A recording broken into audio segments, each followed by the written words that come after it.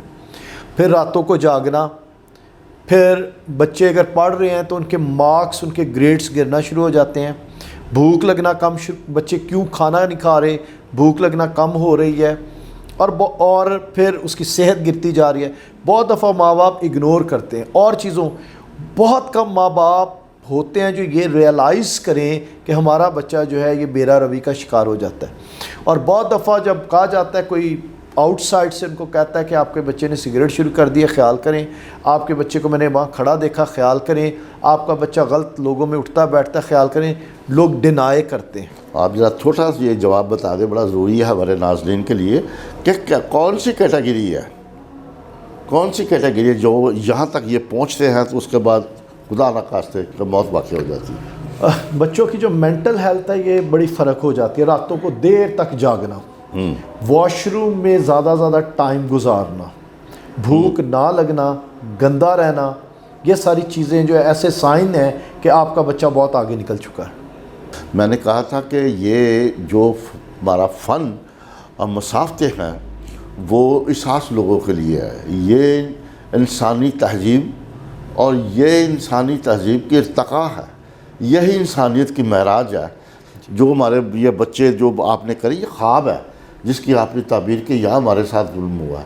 Doctor صاحب آپ نے بہت ٹائم دیا، بہت وقت دیا، میرے پاس وقت بہت کم ہے، نہیں تو میں آپ سے تفصیل سے اور بھی باتیں کرتا، آپ سے کچھ سیکھتا، ہمارے ناظرین بھی سیکھتے، آپ سے مل کر بہت خوشی ہوئی۔